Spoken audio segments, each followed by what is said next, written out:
আমি একজন বিধবা মহিলা। আমার বয়স এখন ৬৬ বছর। দীর্ঘদিন স্কুলে শিক্ষকতা করার পর এখন অবসর জীবনযাপন করছি। আমার একটাই ছেলে, নাম রাজু। ওর বয়স ৪২, থাকে ইংল্যান্ডে। আমার স্বামী যখন মারা যান তখন আমার বয়স ছিল ৩৬ বছর আর আমার ছেলের ১২। ছেলের কথা ভেবে আমি আর বিয়ে করিনি। রাজুকে আমি একাই বড় করেছি। কখনো কোনো কিছুর অভাব বুঝতে দিইনি ওকে। সব সময় চেয়েছি ওর সব আবদার মেটাতে। ও যেন না ভাবে আমার বাবা থাকলে এই ইচ্ছাটা অপূর্ণ থাকতো না। ছেলেকে দেশের সবচাইতে ভালো স্কুল, কলেজ এবং বিশ্ববিদ্যালয়ে পড়িয়েছি। তারপর ও উচ্চশিক্ষার সুযোগ পেয়ে ইংল্যান্ডে চলে গেল। সব খরচ একা হাতে সামলেছি। কারোর কাছে হাত পাতিনি আমি। এত কিছুর মাঝে নিজের দিকে একদম খেয়াল করার সুযোগ হয়নি। সবসময় সন্তানের সাফল্য দেখতে চেয়েছি। তার ভবিষ্যৎ উজ্জ্বল করাই ছিল আমার জীবনের একমাত্র লক্ষ্য। আমাকে সবাই সফল মা বলে। এই নিয়ে আমারও এক ধরনের চাপা গর্বও আছে। গত সপ্তাহে লাবণী নামে আমার এক পুরনো বান্ধবীর সাথে দেখা হলো। ওর ছেলে আকাশ আমার ছেলের সাথে একই স্কুলে পড়তো। আকাশের সাথে রাজুর খুব একটা মিল ছিল না। এর কারণ অবশ্য আমি সারাক্ষণ চাইতাম রাজু শুধুমাত্র যারা ভালো স্টুডেন্ট আর সব সময় লেখাপড়া নিয়ে কম্পিটিশান করে তাদের সাথে মিশুক। তাতে করে ও পড়াশোনার প্রতি আরও বেশি মনোযোগী হয়ে উঠবে। মাঝে মাঝেই লাবণী বলতো, দেখ আমরা দুজন কত ভালো বন্ধু, আর আমাদের ছেলেরাও একই স্কুলে পড়ে। তারপরেও ওদের মধ্যে বন্ধুত্ব হলো না। লাবণীর ছেলে আকাশ প্রত্যেক ক্লাসে এভারেজ পাস করত। খেলাধুলায় খুব আগ্রহ ছিল আকাশের। সে স্কুলের সমস্ত এক্সট্রা কারিকুলার অ্যাক্টিভিটিজে অংশগ্রহণ করত।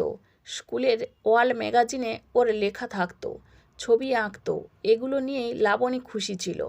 আমি মনে মনে হাসতাম, এগুলো দিয়ে হবে কি? লাবণীর কথা, আমার ছেলে তো আর ফেল করে না, সবাই তো আর ফার্স্ট হয় না। আমার ছেলেটা লেখাপড়ায় তেমন ভালো না, কিন্তু ওর অন্য কাজগুলো কত সুন্দর। আমার কাছে লাবণীর এই কথাগুলো আদিক্ষেতা মনে হতো। ছেলের মাথায় তো গোবর আছেই, তার চাইতে বেশি গোবর মায়ের মাথায়। তা না হলে যে ছেলে পড়ালেখায় এত পিছিয়ে, তাকে কোনো মা স্কুলের এক্সট্রা কারিকুলার অ্যাক্টিভিটিস নিয়ে সময় নষ্ট করতে দেয়? রাজু স্কুল পাস করে নামি একটা কলেজে ভর্তি হলো, আর আকাশ খুব সাধারণ এক কলেজে। তারপর যেমনটা হয়, ওদের সাথে আমার যোগাযোগ ছিন্ন হয়ে গেল। গত সপ্তাহে হঠাৎ করেই শপিং মলে ওদের সাথে দেখা। প্রথমে আমি ওদের দেখিনি। আকাশ আমাকে দেখতে পেয়ে এগিয়ে এসে বলল, আন্টি আমাকে চিনতে পেরেছেন? আমি আকাশকে আসলেই চিনতে পারছিলাম না। শেষবার ওকে যখন দেখি তখন মাত্র স্কুল ছেড়ে কলেজে যাবে। ছেলে মানুষই তখনও চোখে মুখে, আর এখন রীতিমতো ভদ্রলোক। তারপর আকাশ আমাকে লাবণীর কাছে নিয়ে যায়। লাবণী একটা দোকানে বসেছিল। ওর ছেলে ওকে নিয়ে শপিংয়ে এসেছে। ছেলে তার মায়ের জন্য কী সব রংচঙে 3 পিস দেখছে। আমি আর লাবণী সবসময় শাড়ি পরতাম, তাই আমি একটু অবাকই হলাম। লাবণী আমার কাছে বারবার জানতে চাইছিল, তুই বল আমি কোনটা কিনব, আমাকে কোনটায় মানাবে। ওদিক থেকে আকাশ বলে বসে, আন্টি আপনি যেটা পছন্দ করবেন মা সেটাই কিনবে। আমি একটা 3 পিস পছন্দ করে দিলাম। আকাশ কখন সেই একই 3 পিস দুইটা কিনেছে আমি খেয়ালই করিনি। আমি আর লাবণী গল্প করছিলাম কেনাকাটার ফাঁকে ফাঁকে। এরপর আরও কিছু টুকিটাকি কেনাকাটা করে ওরা। ওদের দেখে মনে হচ্ছিল ওরা কোথাও বেড়াতে যাবে। আমি চোখের কোণ দিয়ে আকাশকে খেয়াল করলাম।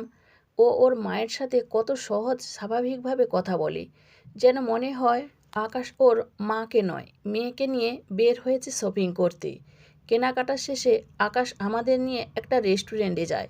মেনু দেখে পছন্দের খাবার অর্ডার দিয়ে মায়ের উদ্দেশ্যে বলে, মা খাওয়ার পরে কফি খাবে নাকি আইসক্রিম?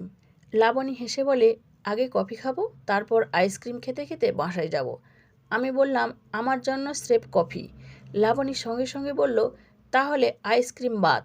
খেতে খেতে শুনলাম আকাশ বেড়াতে যাচ্ছে কক্সবাজার, সেখান থেকে সেন্ট মার্টিন। সাথে লাবণীকেও নিয়ে যাবে, যদিও সেটা একটা অফিসিয়াল ট্যুর। আকাশের একটা বাইং হাউস আছে। হাবভাবে বুঝতে পারলাম অনেক টাকা ইনকাম করে। আমাদের সাথে বসা অবস্থায় কতবার যে হোয়াটসঅ্যাপে চেক করলো, মাঝে মাঝে টুকটাক অফিসিয়াল কল আসছিল। তার মানে শত ব্যস্ততার মধ্যেও মাকে নিয়ে শপিংয়ে এসেছে। গল্পে গল্পে জানা হয়ে গেল আকাশের বউয়ের কথা। মেয়েটা একটি মাল্টি ন্যাশনাল কোম্পানির গুরুত্বপূর্ণ দায়িত্বে আছে।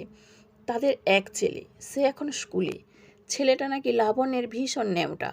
লাবণী ওর ছেলে বউয়ের সাথেই থাকে। আমি একটা বিছানার চাদর আর কিছু দৈনন্দিন এটা সেটা বাজার করতে এসেছিলাম, যদিও কিছুই কেনা হয়ে ওঠেনি সেদিন। কেন জানি কিনতে ইচ্ছে হচ্ছে না আর। আমি শুধু আকাশকে দেখছিলাম, ও কত যত্নে আগলে রেখেছে ওর মাকে।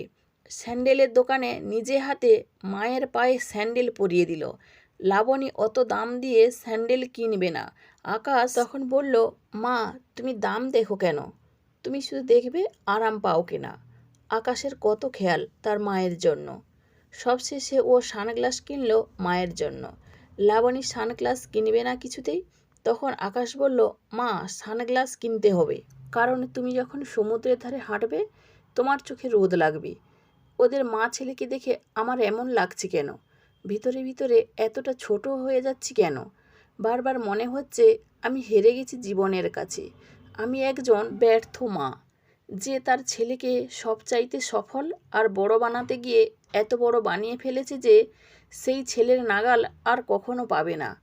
এর মধ্যে কয়েকবার আকাশ রাজুর কথা জানতে চেয়েছে, রাজুর নম্বর চেয়েছে, আমি দেইনি। বলেছি বাসায় আছে, ডায়েরিতে লেখা।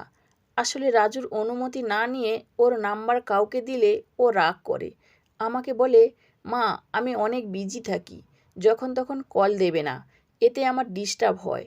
তুমি এখনও ইংল্যান্ড আর বাংলাদেশের সময় অ্যাডজাস্ট করতে পারো না কেন? আকাশ আমাকে আমার বাসায় নামিয়ে দিল। বিদায় নেওয়ার সময় আমার হাতে একটা শপিং ব্যাগ দিয়ে বলল, আন্টি এটা আপনার জন্য। আমি দেখলাম ঠিক লাবণীর মতো আমার জন্য একটা 3 পিস কিনেছে ও।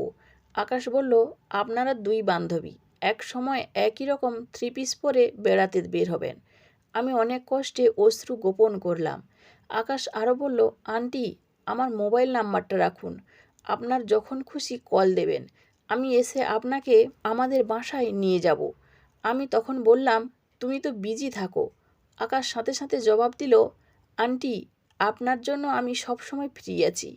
তারপর আরও বলল, আপনি তো একা থাকেন, আপনিও চলেন না আমাদের সাথে কক্সবাজার, আমার মায়ের একজন সঙ্গী হবে। আমি মনে মনে কতক্ষণ থেকে বলছি, লাবণী আমাকে নিবি তোদের সাথে কক্সবাজার? আমি সমুদ্র দেখব না, আমি শুধু দেখব একজন ছেলে তার মাকে কত আদর যত্ন করে তা। আমি আকাশকে বললাম, লাবণীর সাথে কতদিন পরে দেখা আমারও ভালো লাগবে তোমাদের সাথে বেড়াতে গেলে, কিন্তু রাজুকে তো বলতে হবে। আমি আজ রাজুর সাথে কথা বলে কাল তোমাকে জানাবো। লাবণী মনে হয় আমার কথায় অবাক হলো। আমি এত সহজে ওদের সাথে যেতে রাজি হব এটা ও ভাবতেই পারিনি। লাবণী আমার হাত জড়িয়ে ধরে বলল, শিলা প্লিজ চল, আমার অনেক ভালো লাগবে।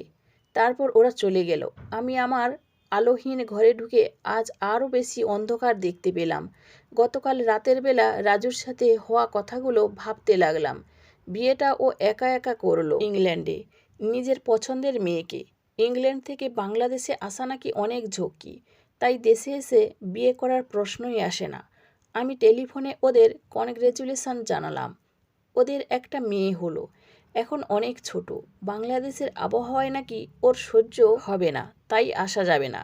এবছর আমার ইংল্যান্ডে যাওয়ার কাগজপত্র ঠিক করার কথা ছিল, কিন্তু গতকাল ও ফোন দিয়ে বলল এবার ছুটিতে ওর শ্বশুর শাশুড়ি সহ আমেরিকা যাবে বেড়াতে। ও আরও বলল, মা আমরা সবাই চেষ্টা করব আগামী বছর দেশে আসার, তুমি মন খারাপ করো না। না, আমি মন খারাপ করিনি। আমি আজ আকাশকে দেখে বুঝতে পেরেছি, শুধু ভালো ছাত্র আর ফার্স্ট হওয়া ছেলেরাই সেরা সন্তান হয় না। আমি শুধু আমার ছেলেকে শিখিয়েছি ফার্স্ট হতে হবে পরীক্ষার খাতায় আর চাকরির বাজারে, সেরা মানুষ হতে হবে এটা আমি কখনো শেখাইনি। আমি ওকে কখনো বলিনি বিপদে তোমার বন্ধুদের পাশে দাঁড়াবে। আমি ওকে কখনো বলিনি দেশকে ভালোবাসবে, দেশের সেবা করবে। আমি শুধু শিখিয়েছি প্রতিযোগিতা। ওর কিসে উন্নতি হবে সেটা ওকে শিখিয়েছি, কিন্তু সবাইকে নিয়ে ভালো থাকাটা শেখাতে পারিনি। আমি সব সময় রাজুকে ভালো জিনিস কিনে দিয়েছি, ওর চাহিদা পূরণ করেছি, কিন্তু আমার ইচ্ছেরও ইচ্ছা অনিচ্ছা আছে বা থাকতে পারে, তা ওকে শেখায়নি। আমি রাজুকে কল দেব না কক্সবাজার যাওয়া নিয়ে, এটা আকাশকে বলার জন্য বলা। আজ লাবণীর সাথে দেখা হওয়ায় ভালো হলো। এখন থেকে আমি আমার ভালো লাগা মন্দ লাগা নিয়ে ভাববো। ছেলেকে নিয়ে আমার ভাবনা শেষ। ছেলেকে তার ভালো থাকার জন্য আমার সব কিছু দিয়েছি, ও আর আমার কাছ থেকে কিছু পাওয়ার নেই। আশায় ছিলাম ছেলে আমাকে তার কাছে ইংল্যান্ডে বেড়াতে নিয়ে যাবে। গত 2 বছর ধরে আমার চলার টাকা থেকে একটু একটু করে জমিয়েছি ওদের জন্য কত কিছু কিনবো বলে। এবার থেকে আমি আমার জীবনের ছোট ছোট চাওয়াগুলো পূরণ করব। বাঁচবো আর কটা দিন। খুব শখ ছিল হিমালয় আর মিশরের পিরামিড দেখব। একা একা কি এগুলো দেখা যাবে? তার চাইতে আগে লাবণীর সাথে কক্সবাজার আর সেন্ট মার্টিন ঘুরে আসি, তারপরেরটা তারপর।